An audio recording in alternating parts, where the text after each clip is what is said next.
আসসালামু আলাইকুম এভরিওয়ান। আজকে আমরা যে টপিকটা নিয়ে আলোচনা করব সে টপিকটা হচ্ছে সিমেন্টো এনামেল জাংশন। তো এই সিমেন্টো এনামেল জাংশনে আমরা তিনটা ওয়ার্ড পাইতেছি। একটা হচ্ছে সিমেন্টো, আরেকটা হচ্ছে এনামেল, আরেকটা হচ্ছে জাংশন। তো এখানে জাংশন বলতে আসলে আমরা কি বুঝি? জাংশন বলতে আমরা বুঝি এমন একটা পয়েন্ট যে পয়েন্টে দুই বা ততোধিক জিনিস একে অপরের সাথে যুক্ত হয়। তাহলে এখন প্রশ্ন হচ্ছে এখানে জাংশনে কোন দুইটা জিনিস একে অপরের সাথে যুক্ত বা মিট করছে? কোন দুইটা জিনিস মিট করছে সেটার উত্তর আমরা এই নাম থেকে আমরা জানতে পারি। সেটা হচ্ছে সিমেন্টো আর এটা হচ্ছে এনামেল। তো সিমেন্টো কথাটা আসছে সিমেন্টাম থেকে, আর এনামেল কি জিনিস সেটা তোমরা অলরেডি জানো। তো এই যে সিমেন্টাম হচ্ছে রুটের কাভারিং এবং এনামেল হচ্ছে ক্রাউনের কাভারিং। তো এই যে দুইটা কাভারিং, সেই দুইটা কাভারিং যে পয়েন্ট বরাবর, যে লাইন বরাবর একে অপরের সাথে মিট করার মাধ্যমে একটা জাংশন ফর্মেশন করে, সেটাকে বলা হয় সিমেন্টো অ্যানিমাল জাংশন। এখন প্রশ্ন হচ্ছে এই সিমেন্টো অ্যানিমাল জাংশন টুথের কোন রিজিয়নে থাকে? টুথের যেই রিজিয়নটা থাকে সেই রিজিয়নটাকে বলা হয় সার্ভাইকাল রিজিয়ন। তো এই জিনিসটাই আমরা যদি একটা পিকচারে দেখি, আমরা টুথটাকে মোটা দাগে তিনটা পার্টসে ভাগ করি। একটা হচ্ছে ক্রাউন পোর্শন, একটা হচ্ছে রুট পোর্শন, আর ক্রাউন এবং রুটের মাঝখানে আছে নেক বা সার্ভাইকাল রিজিয়ন। তো এই সার্ভাইকাল রিজিয়ন বরাবর একটা কার্ভ লাইন গেছে। এই কার্ভ লাইনে মূলত এনামেল এবং সিমেন্টাম একে অপরের সাথে মিট করছে, সেজন্য এটাকে বলা হয় সিমেন্টো এনামেল জাংশন। অর্থাৎ কিভাবে মিট করছে? এই যে উপরে যে ক্রাউন, সেই ক্রাউনের কাভারিংকে বলা হয় এনামেল, আর নিচের যে রুট, সেই রুটের কাভারিংকে বলা হয় সিমেন্টাম। এই যে সিমেন্টাম আর উপরে থাকে এনামেল, সেই একে অপরের সাথে এই স্পেসিফিক এই লাইন বরাবর যুক্ত হওয়ার মাধ্যমে একটা কার্ভ লাইন গঠন করছে, যেটাকে বলা হয় সিমেন্টো এনামেল জাংশন।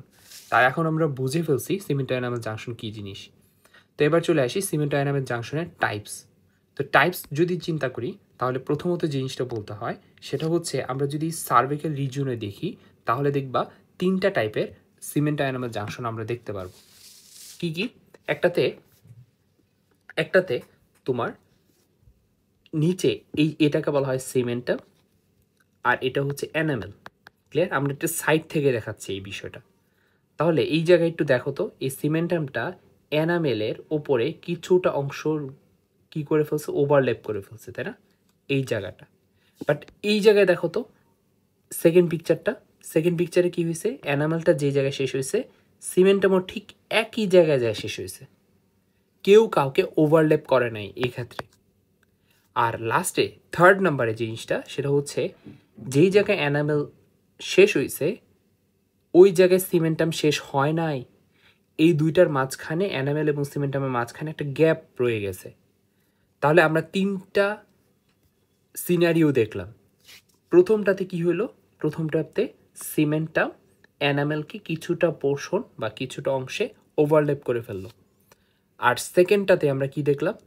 আমরা দেখলাম যে এজ টু এজ একদম শার্প পয়েন্টে দুইটাই, এনামেল যেই জায়গায় শেষ হয়েছে, সিমেন্টামের ঠিক সেই জায়গায় শেষ হচ্ছে বা শুরু হচ্ছে। সহজ কথা, একদম একটা শার্প পয়েন্টে একে অপরের সাথে মিট করছে।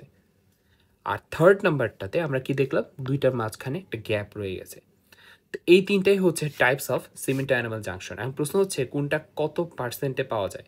আমরা অধিকাংশ ক্ষেত্রে যে জিনিসটা দেখব সেটা হচ্ছে সিমেন্টাম, নিচে থাকা সিমেন্টামটা ওভারল্যাপ করবে অ্যানিমালকে, এবং 30% কেসে আমরা দেখব একদম শার্প লাইন বা শার্প পয়েন্ট বা এস টু এস পয়েন্টে কি হয়, সিমেন্টাম এবং অ্যানিমাল একে অপরের সাথে মিট করে। এবং 10% কেসে দেখা যায় এই দুইটার মাঝখানে একটা গ্যাপ ফর্মেশন হয়, একটা গ্যাপ থাকে। এখন এই গ্যাপটা থাকলে কি হয়, মূলত এই জিনিসটা একটু বোঝা দরকার। সেটা হচ্ছে এই যে এনামেলে ইমিডিয়েটলি নিচে কি থাকে? ডেন্টিন থাকে। আবার সিমেন্টামে ইমিডিয়েটলি নিচে কি থাকে? ডেন্টিন। তার মানে এই পুরার লেয়ারটা জুড়ে কিন্তু ডেন্টিন আছে। তাহলে এই জায়গায় যখন গ্যাপ থাকবে, তখন এই গ্যাপ বরাবর সরাসরি কিন্তু ডেন্টিনটা এক্সপোজড, তাই না? এটা তো ডেন্টিনের একটা লেয়ার। এই পুরাটা কি? এই পুরাটাই হচ্ছে ডেন্টিনের লেয়ার। এই যে এই পুরাটা আমি যে জিনিসটা মার্ক করতেছি, এই পুরাটা হচ্ছে ডেন্টিনের পোর্শন। তো এই ডেন্টিনের পোর্শনটা এই স্পেসিফিক এই জায়গাটা কি হয়ে গেছে? এক্সপোজ হয়ে গেছে, বাইরের এনভায়রনমেন্টে এক্সপোজ হয়ে গেছে। এই বাইরের এনভায়রনমেন্টে এক্সপোজ হওয়ার কারণে এই ডেন্টিনের টিবিউসগুলা বাইরের পরিবেশে উন্মুক্ত হয়ে যায়। এর ফলে টুথ হাইপার সেন্সিটিভিটি ডেভেলপ করে। তাহলে আমরা একটা সিমেন্টো অ্যানিমাল জাংশনের একটা ক্লিনিক্যাল সিগনিফিকেন্ট পড়ে ফেলছি। অর্থাৎ সিমেন্টো অ্যানিমাল জাংশনে যদি কোনো গ্যাপ থাকে তাহলে সেই গ্যাপের ফলে ডেন্টিনটা এক্সপোজ হয়ে যায়, আর ডেন্টিন এক্সপোজ হয়ে গেলে সেখানে ডেন্টিনাল হাইপার সেন্সিটিভিটি ডেভেলপ করে। তো এখন আরও ক্লিনিক্যাল সিগনিফিকেন্ট জানতে হলে আমাদের এখন আরেকটা বিষয় জানতে হবে, সেটা হচ্ছে ক্লিনিক্যাল অ্যাটাচমেন্ট লস। তো এখানে ক্লিনিক্যাল অ্যাটাচমেন্ট লস সেই জিনিসটা বোঝার জন্য আমরা শুরুতে চলে যাই, সেটা হচ্ছে জাংশনাল এপিথেলিয়ামে। তো এই জাংশনাল এপিথেলিয়াম, সার্কুলার এপিথেলিয়াম, সেটা কিন্তু আমরা জিঞ্জাইভার সেশনে আলোচনা করে ফেলছি। তো এইখানে এই জাংশনাল এপিথেলিয়ামটা তুমি দেখো, এই পোর্শনটাকে বলা হয় জাংশনাল এপিথেলিয়াম। অর্থাৎ জিঞ্জাইভার যে পোর্শনটা টুথের এই যে টুথ সারফেসে সরাসরি কন্ট্যাক্টে আছে, কন্ট্যাক্টে থাকলে কি ফর্মেশন হয়? জাংশন ফর্মেশন হয়, তাই না? তো এই জাংশন যেহেতু এই এপিথেলিয়াম দ্বারা গঠিত, সেই জন্য এই এপিথেলিয়ামটাকে বলা হয় জাংশনাল এপিথেলিয়াম। ক্লিয়ার? আর এটাকে কেন সার্কুলার এপিথেলিয়াম বলা হয় সেটাও আমরা জিঞ্জাইভার সেশনে আলোচনা করে ফেলছি। এই যে ফাঁকা জায়গা, এই যে এইখানে যে ট্রায়াঙ্গুলার যে ফাঁকা জায়গা, সেটাকে বলা হয় জিঞ্জাইভাল সালকাস। তো এই জিঞ্জাইভাল সালকাসটাকে লাইনিং করে রাখছে যে এপিথেলিয়াম, সেটাকে বলা হয় সার্কুলার এপিথেলিয়াম। ক্লিয়ার? সেটাকে বলা হয় কি? Circular epithelium. তো এখন একটা হেলদি টুথের ক্ষেত্রে এই জাংশনাল এপিথেলিয়ামটা এই সিমেন্টো অ্যানিমাল জাংশন বরাবর থাকে। অর্থাৎ এটা যে সিমেন্টো অ্যানিমাল জাংশন, তুমি কিভাবে বুঝলা? কারণ উপরের অংশটা কি? ক্রাউন, আর এদিকে কি? রুট। এটা আমরা সাইড ভিউটা দেখাচ্ছি। অর্থাৎ তাহলে এটা হচ্ছে অ্যানামেল। তো অ্যানামেলটা শেষ হয়ে গেছে এই জায়গায়, তাই না? স্পেসিফিক এই জায়গাটায় অ্যানামেল, উপরে অ্যানামেলটা শেষ হয়ে গেছে। আর এই যে এখানে এই এই যে এই যে এখানে যে আবরণটা বা কাভারিং, সেটাকে বলা হয় সিমেন্টাম। তো এই যে সিমেন্টাম আর এই যে এখানে অ্যানামেল, তা অ্যানামেল আর এখানে কি? সিমেন্টাম, দুইটা এই যে স্পেসিফিক এই জায়গায় মিট করছে, তো এই জায়গায় বলা হয় cemento enamel junction, CEJ, cemento enamel junction. তাহলে এই সিমেন্টো অ্যানামেল জাংশন বরাবরই কি আছে? জাংশনাল এপিথেলিয়ামটা আছে। তো এখন যদি সিভিয়ার পেরিওডন্টাল ডিজিজ, যেটাকে বলা হয় পেরিওডন্টাইটিস, তো পেরিওডন্টাইটিস, আইটিস মানে কি? এখানে দেখো পেরিওডন্টাইটিস, এখানে পেরিও কথাটা আসছে পেরিওডনশিয়াম থেকে, আর আইটিস মানে হচ্ছে ইনফ্লামেশন। অর্থাৎ যদি পেরিওডনশিয়ামের ইনফ্লামেশন হয়, এখন প্রশ্ন হচ্ছে পেরিওডনশিয়াম কী জিনিস? পেরিওডনশিয়াম হচ্ছে এই যে টুথ, সেই টুথের যে সাপোর্টিং স্ট্রাকচারগুলো কী কী?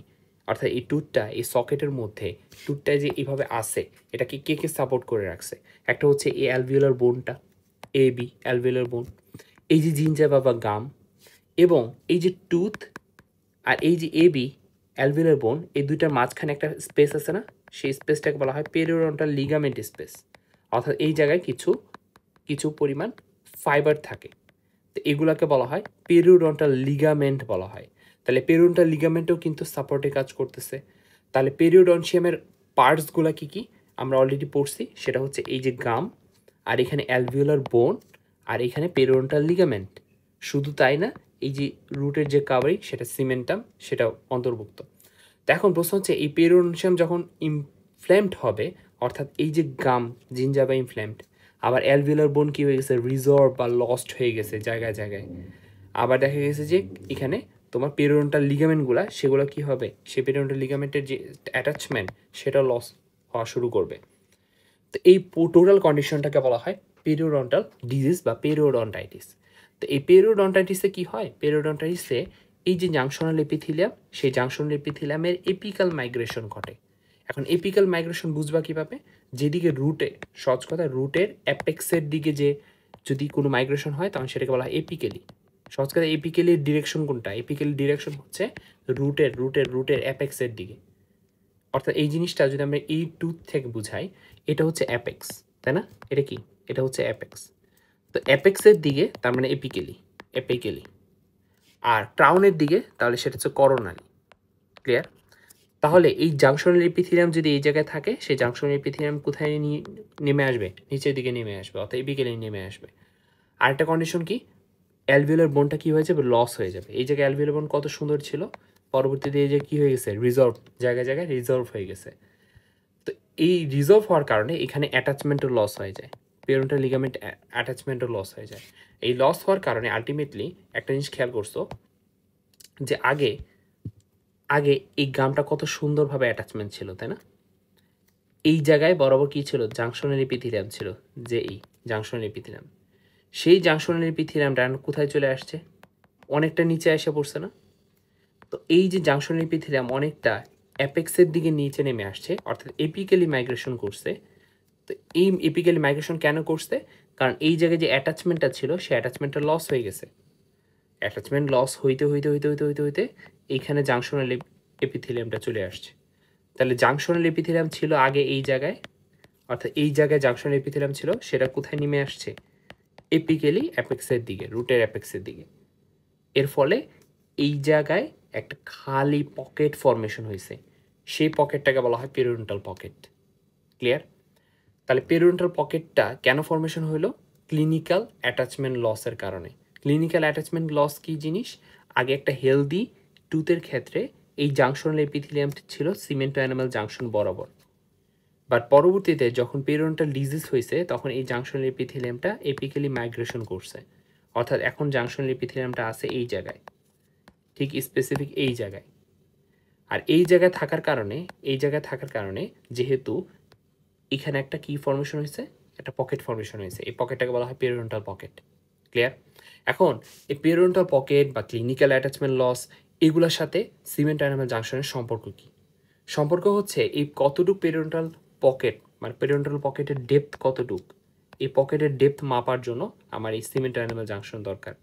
আবার কতটুকু ক্লিনিক্যাল অ্যাটাচমেন্ট লস হয়েছে সেটাও জানার জন্য আমার কি দরকার, সিমেন্ট অ্যানিমাল জাংশন দরকার। এখন আমরা বুঝবো কি কেন দরকার। দেখো, আমরা এই পিকচারের দিকে একটু তাকাই।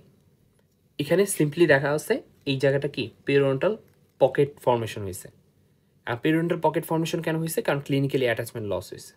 কতটুকু অ্যাটাচমেন্ট লস হয়েছে সেটা আমরা কীভাবে মেজার করি, এই সিমেন্ট অ্যানিমাল জাংশন থেকে এই যে পকেট, এটা তো একটা পকেট তাই না, এই পকেটের বেস কোনটা, এটা হচ্ছে বেস, তো বেস অফ দ্য পকেট পর্যন্ত। তাহলে দেখো ক্লিনিক্যাল অ্যাটাচমেন্ট লস বুঝতে হলে, কতটুকু ক্লিনিক্যাল অ্যাটাচমেন্ট লস হয়েছে সেটা বুঝতে হলে আমাকে কী করতে হচ্ছে, সিমেন্ট অ্যানিমাল জাংশনটাকে রেফারেন্স পয়েন্ট হিসেবে ধরে সিমেন্ট অ্যানিমাল জাংশন থেকে বেস অফ দ্য পকেট পর্যন্ত মেজার করতে হচ্ছে।